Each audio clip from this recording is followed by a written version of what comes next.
Capitolul 5. Spune-mi, asta ți-ai propus când ai născut proiectul ăsta? Luat bine pregătite la ieșirea din toaleta profesorilor, profesorul Feltham răsfoi câteva pagini din vraful pe care domnul Cartridge îl vărâse sub nas. Dă-i drumul, îl îmboldi domnul Cartridge. Citește! Uimit, profesorul Feltham își aruncă privirea la numele scris lăbărțat pe prima pagină, cea mai mototolită. Simon Martin? Nu e unul din ai mei? Nu e, îl repezi domnul Cartridge. Pe al tău îl cheamă Martin Simon. Hai că-l știi pe băiat. Își ia examenele, citește Baudelaire, genul ăla. Ăsta e Simon Martin, e unul de-ai mei. Jumătate din zi pierde vremea prin viceu, iar cealaltă jumătate se fâțâie de colo-colo purtându-se ca și cum ar avea câteva bomboane lipse la gramaj, spuse domnul Cartridge lovindu-și ușor tâmpla cu degetul.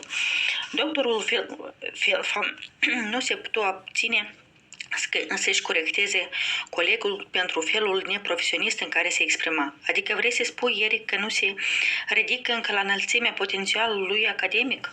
Exact ce am spus, insistă domnul Cartridge. Se poartă ca un oligofren.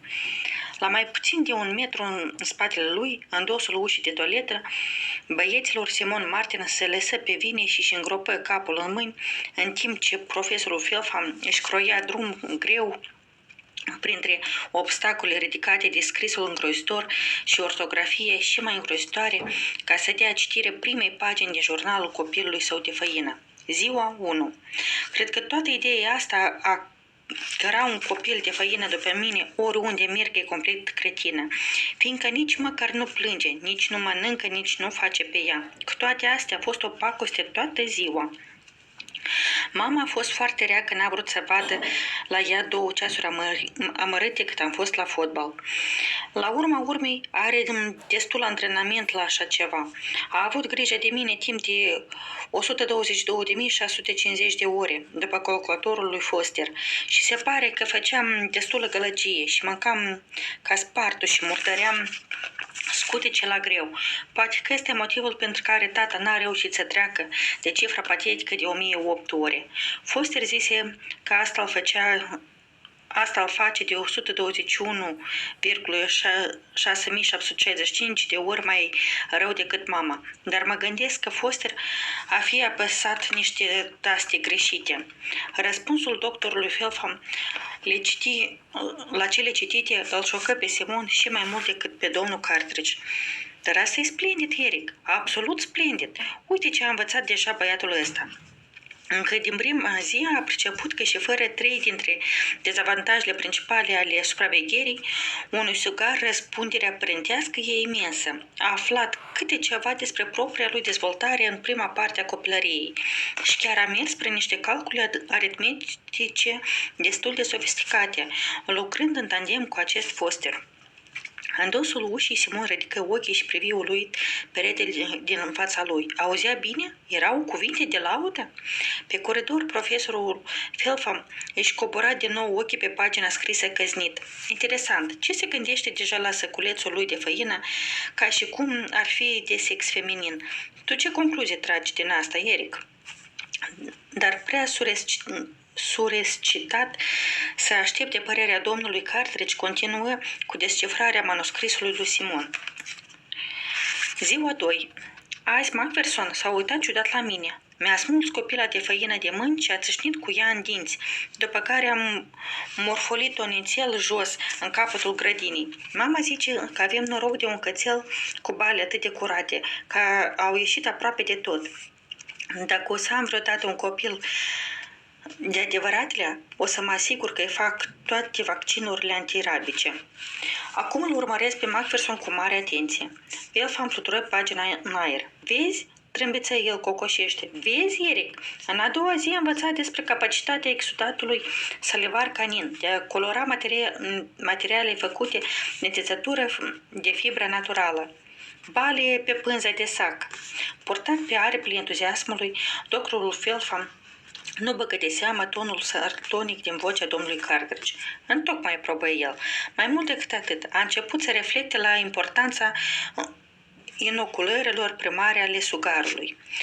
Împinse pagina cu degetul arătător. Și n-ar fi deloc imposibil, Eric, ca băiatul ăsta chiar să-și fi dat și osteneala de a se documenta despre simptomele incipiente ale rabiei. Astfel, de unde ar ști ce să urmărească la Macpherson? În spatele ușii, expresia de pe fața lui Simon se preschimbă din uluire în mândrie. Nu-i se întâmpla prea des să fie lăudat. De fapt, dacă se gândea bine, nu-i se întâmplase niciodată. Poate că ar fi trebuit să rămână în clasa doctorului Feltham, unde ar fi fost apreciat cum se cuvine. Păcat că s-a băgat tocilarul ăla de Martin Simon și l-a ușchit din clasă chiar în prima zi. Ce importanță avea cum îți scriai numerele? Martin Simon, Simon Martin, care era diferența? Saltat de un nou val de încredere, Simon se bălângănea înainte și înapoi pe călcâie, așteptând mulțumit, în timp ce doctorul Feltham răsfoia paginile manuscrisului, căutând a treia zi de însemnări. Ziua 3. Astăzi Hooper mi-a înhățat fetița și a început să-și bată joc de ea, așa că i-am zis că e un animal și i-am călcat în picioare sandvișurile. Atunci a intrat mânios în clasa domnului Cartridge, mi-a salvat copilul de făină de la o moarte sigură și ne-a pedepsit pe amândoi. Nu pe mine și pe copil, pe mine și pe Hooper. În spatele ușii, Simon coboră privirea la caroiajul de gresie de pe jos. Pentru prima dată în viață regretă că nu se străduise un pic mai mult, că nu făcuse ceva mai bine. Simțea că îl dezamăgise cumva pe doctorul Feltham și prin ușă auzi ca o împunsătură a rușinii tonul dezumflat al acestuia. Într-adevăr, ieri n-a învățat mai nimic, dar nu te necăji, Eric. Va trebui să ne mulțumim cu speranța că timpul petrecut în detenție o să fie de folos. Pașii se îndreptară pe coridor, acompaniați doar de sfărăitul disprețuitor al domnului Cartridge, care o luă în direcția opusă. Simon se strecura afară. Din câte văzut, teancul de jurnale fusese abandonat pe calorifer. Nedorind să meargă direct la sala de detenție și să riște să-și strice reputația ajungând la timp, Simon se sprijini de perete și începu să le răsfoiască. Al lui Sajid era cel mai ușor de citit pentru că auzise povestea în pauză, ba chiar de mai multe ori, așa că avea deja o bază. Ziua 3. Am luat copilul de făină cu mine în autobuz. Îl țineam la sub braț. Nu deranja cu nimic, până ce o bătrânică băgăreață m-a forțat să stau jos și să-l pun în poală. Tot drumul până la Fule și îl rod, îl tot gâdila și îl scrăpina. Am crezut că e nebună. Dar când am ajuns la stația cu clinica de oftalmologie, s-a dat jos. Sper că să nu mă lase niciodată vederea în halul ăsta. Următorul era jurnalul lui Rasmold. Simon se strădui să descifreze primele cuvinte, dar se dovedi a fi un test mai greu decât cele ce se găseau prin carticelele pe care maică se dădea banii aiurea înaintea lungii călătorii cu autobuzul până la bunica acasă. Rearanjați literele din careul de mai jos și veți descoperi 5 nume de legume. Așa că lăsă baltă și merse mai departe la însemnările lui Rick Tullis. Jurnalul lui era surprinzător de ușor de citit. Poate pentru că el și Tullis aveau multe în comun în ce privește scrisul de mână și ortografia. Am zis că nu mai vin la ziua 1. Am zis că nu mai vin la școală dacă facem proiectul copiii. Și dacă domnul Henderson nu mă repera jos la magazin, n-aș fi astăzi aici. În mod sigur, nu o să fiu aici mâine sau poi mâine. Sau amintindu-și dintr-o dată că numărul minim de propoziții pentru o însemnare zilnică era 3, Rick Tullis se oprise brusc, considerând că își făcuse datoria. Simon își mai aruncă odată privirea peste rândurile îmbufnate și fușerite ale lui Rick Tullis. Poate că încă se mai simțea încălzit de laudele generoase ale doctorului Feltham. Poate că stropul de intuiție îi veni spontan, dar privind mai atent zmângălelile zgârcite și meschine lui Rick Tullis, Simon pricepu pentru prima oară de ce profesorii arătau atâta dispreț pentru cei care nu făceau mai nimic. Pricepu de ce lecție după lecție răsunau strigăte de exasperare și îngrijorare. Crede-mă, George Spalder, nu eu sunt cel care pierde pentru că nu ți-ai făcut tema. Tu pierzi. Pentru mine, Tulis, foaia asta albă înseamnă o lucrare în minus de luat acasă la corectat. Pentru tine, pe de altă parte, înseamnă încă o pată albă pe creier. Știu că nu ți-am spus și ție în mod special că trebuie să-ți faci temele, Luis. N-am obiceiul să spun, asta e ceea ce aveți de făcut și e valabil și pentru Luis Periera. Dintr-o dată, Simon înțelesese ce însemnau toate astea. Fu izbit de dârzenia profesorilor, de curajul lor, de hotărârea neclintită cu care își urmăreau țelul. Fără să se abată de la drum, o țineau pe a lor, trimestru după trimestru, încercând să-și convingă elevii să învețe cât de bine puteau și cu ce rezultate. Care le era mulțumirea? Simon se îngrozi la gândul că de atâtea ori și el și atâția alții îi insultase pe acești sfinți printre oameni făcându-și temele de mântuială. Cum de-a putut fi atât de ingrat, de nerecunoscător? Cum? Pe loc, Simon jură să-și îndrepte greșeala.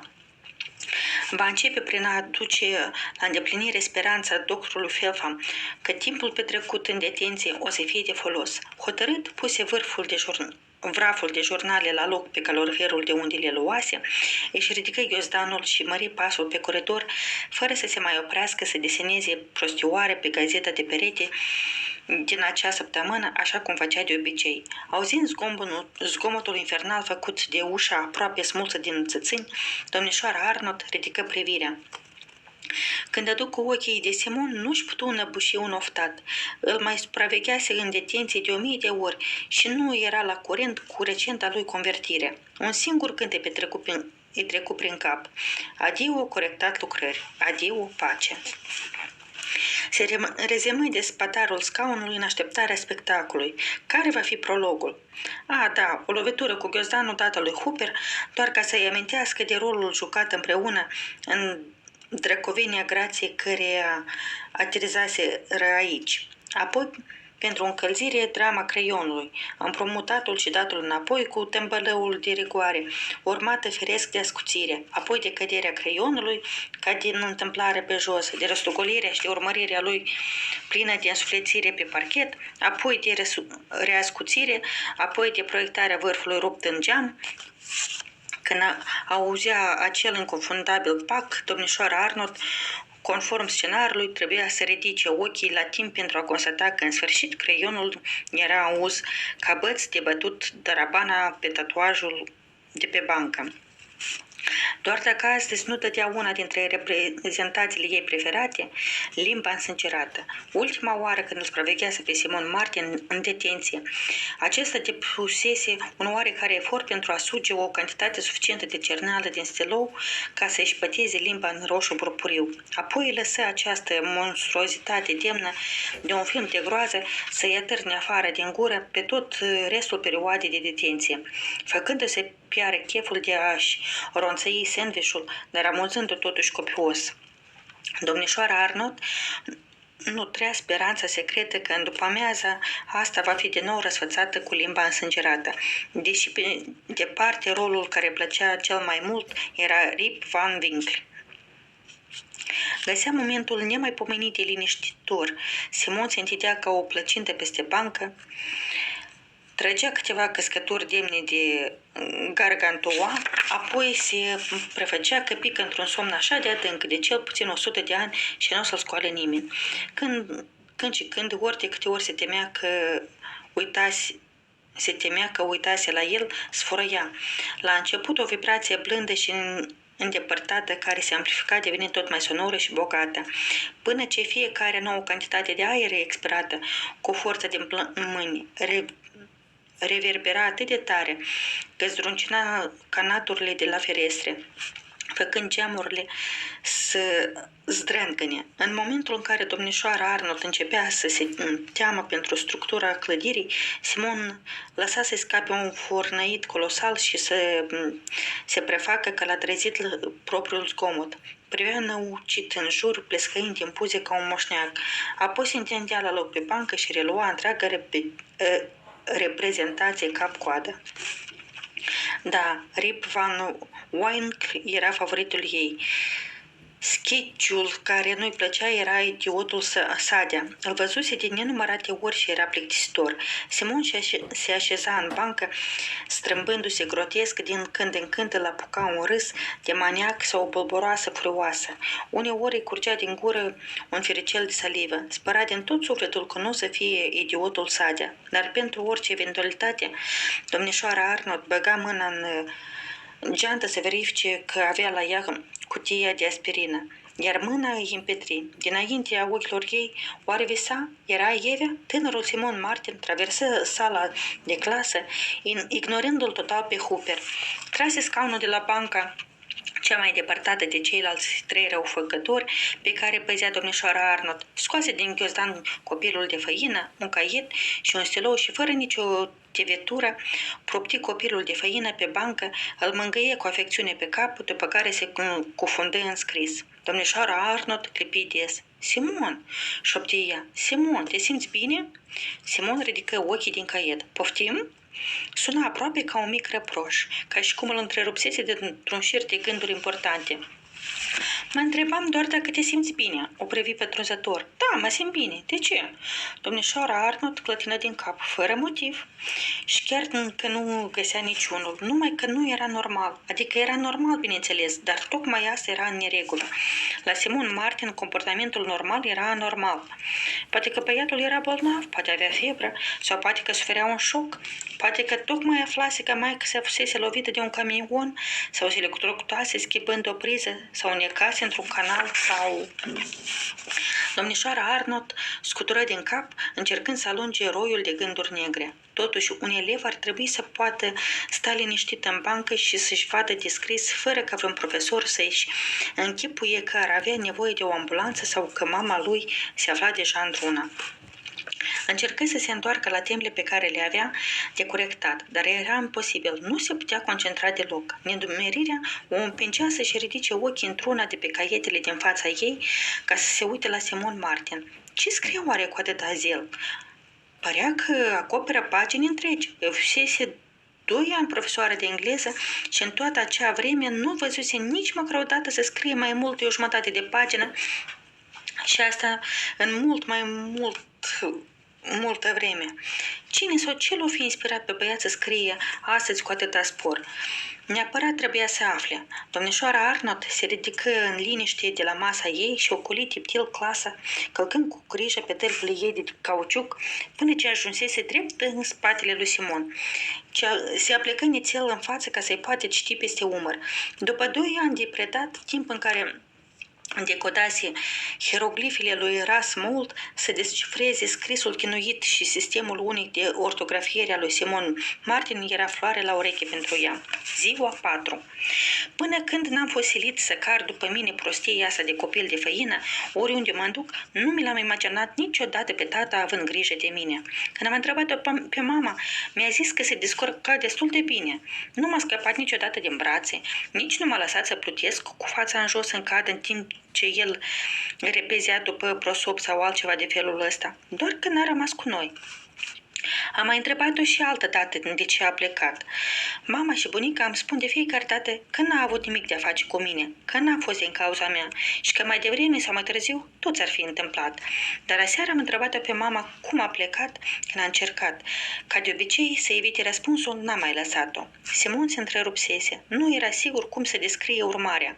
Mama își dăduse ochii peste cap, așa cum făcea de fiecare dată când era sătulă de subiect. De câte ori să-ți spun, Simon, nu știu de ce a plecat. Dar nu te întreb de ce. Te-am întrebat cum. Cum? Da, cum? Cum a plecat? Ce a zis? Ce i-ai zis tu? V-ați certat. A fost un mare scandal. Era și bunica de față. Simon se aplecase peste masă. Nu-ți cer să-ți spui ce era în creierul lui. Altceva îți cer să-mi spui. Mama avea puțin și se dădea bătută. Simon văzu asta și îndeți presiune. E dreptul meu să știu. Mama tinse mâna peste masă și cuprinse mâna. Știu că e.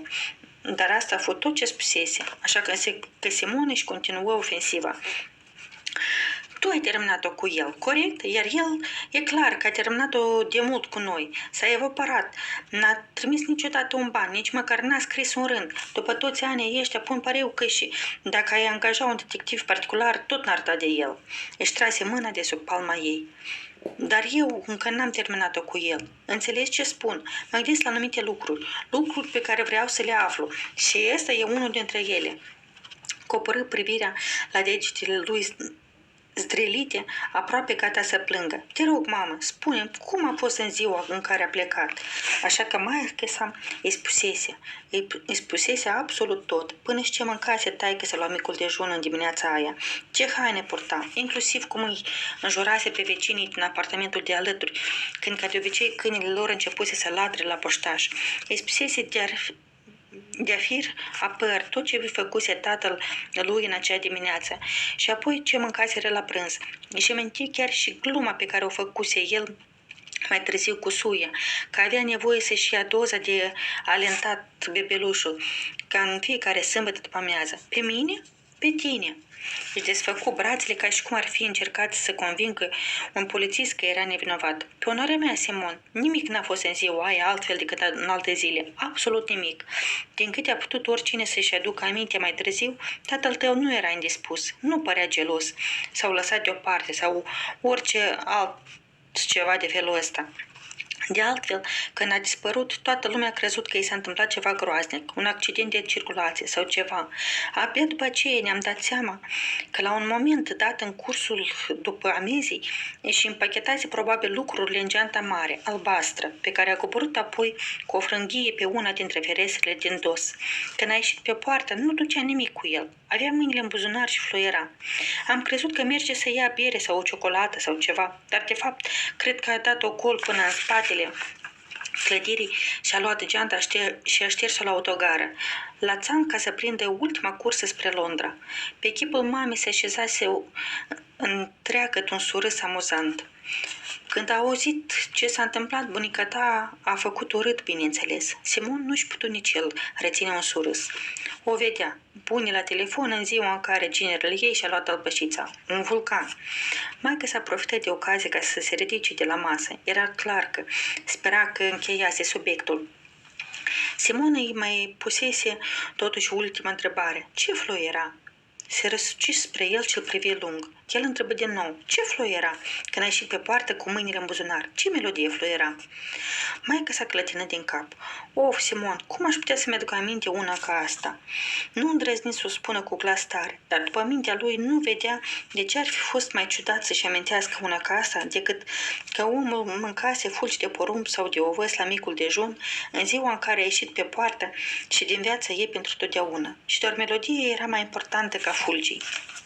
Ar fi putut la fel de bine să fie un indiciu despre ce trecea prin minte și ce i-ar fi putut trece prin minte cuiva că doar câțiva ani mai mare ca Simon în clipa în care ieșea pe poartă ca să ia viața de la capăt în altă parte, ce ar fi putut să fluire? Hoinar în depărtare, lung și singuratic drum, mă duc în oraș și în veci nu mă întoarce.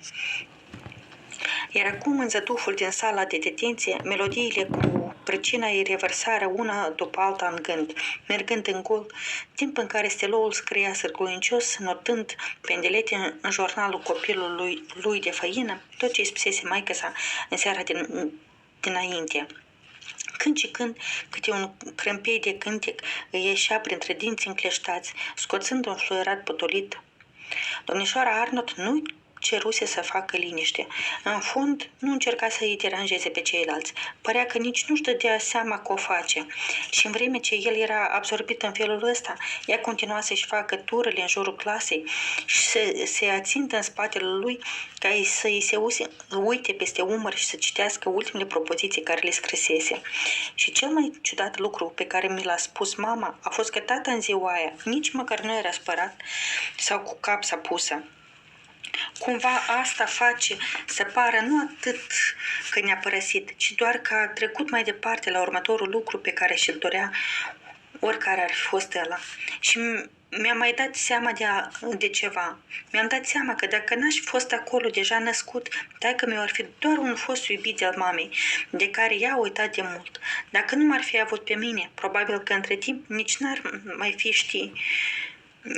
mai fi ști sigur cum îl chema, dar aminte să-și mai amintească cum arăta sau ce-a mâncat la micul dejun. Aș vrea doar să știu ce flu.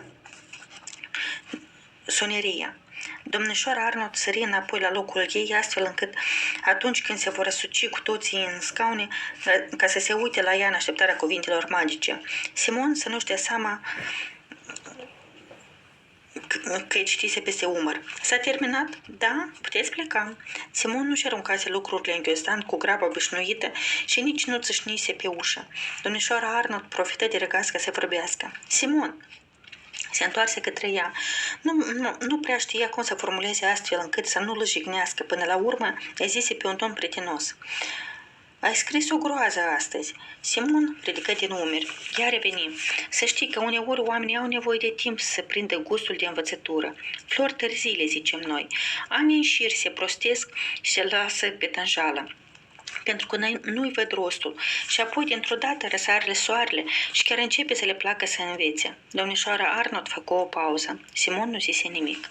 Știa că n-avea să scoată la capăt cu el, dar din pură arzătoare curiozitate nu se putea abține să mai încerce odată. Crezi că asta e ce s-ar putea să ți se fi întâmplat și ție astăzi? Simon își inspectă picioarele uriașe. Nu putea spune că părea rău că își pusese toată energia în ce scrisese, cât timp îl supraveghease ea, dar cea mai mare parte din entuziasmul de la început și toată senzația de vinovăție îi se risipiseră. Se simțea ca un patron de cerneală gol, folosit și consumat. Pentru o clipă chiar luă în considerare ideea de a rămâne un convertit, un Simon renăscut, care își face temele cu religiozitate și le predă la timp. Își petrecea pauza de prânz la bibliotecă și discută în amănunt cu profesorul proiectele pe care le are de făcut. La urma urmei, ultimele 40 de minute nu fuseseră odioase. Îl durea mâna de scris, da, și avea o pată roșie pe degetul cu care îl strânsese stiloul, deși asta era nimic în comparație cu vânătăile cu care se alegea cât ai clipi în doar 10 minute la fotbal.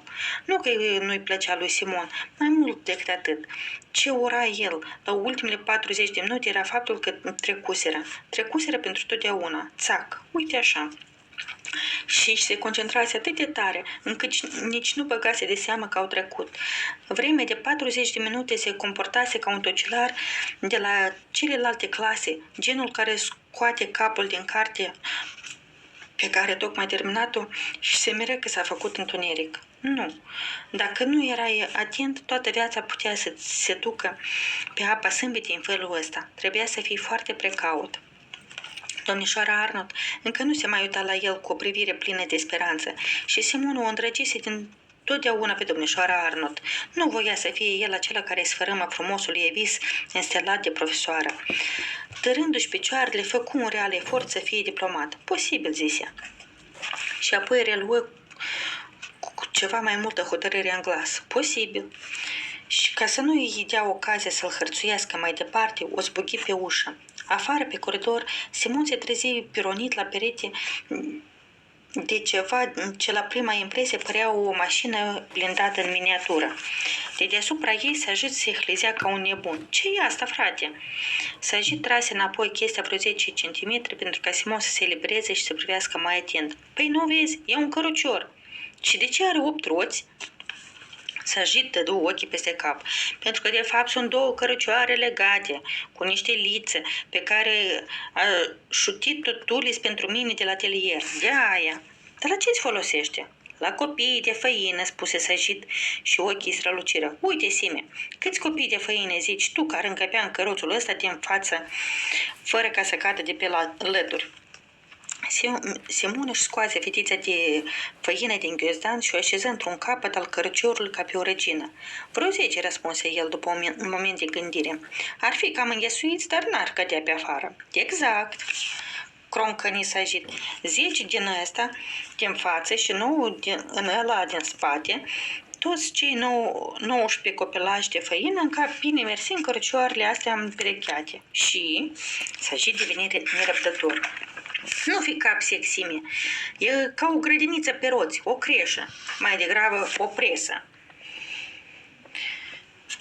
Sajid începu să împingă tandemul de cărucioare. Strâns legate între ele, se dovedire aproape imposibil de nemanevrat la cotitură. Sajid fu nevoit să execute o întoarcere din 7 mișcări, ghidată de instrucțiunile stridente, dar deloc eficiente a lui Simon.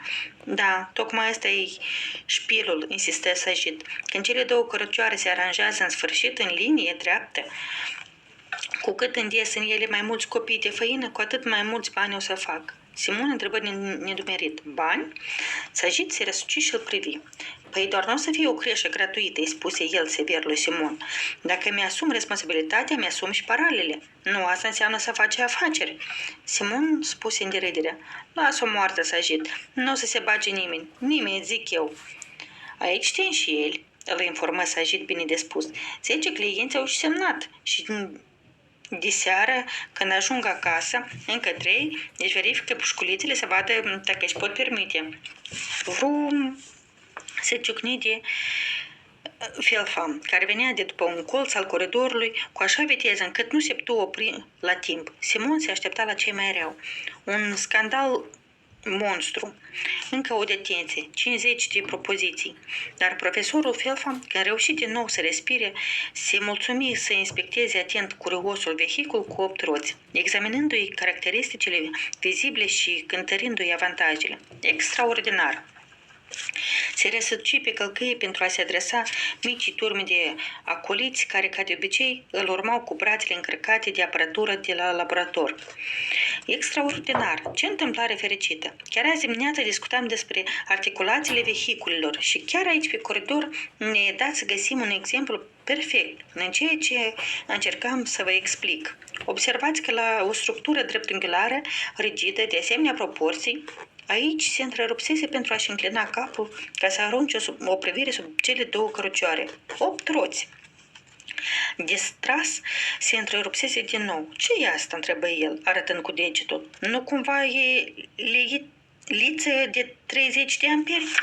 Sper din toată inima că nu provine din atelierul domnului Hickman. Apoi, fără să mai aștepte vreo răspuns, își continuase grupul mai departe, în continuând să vorbească înfocat despre lucrurile tainice ca unghiuri de abordare, viteze separate și velocitate.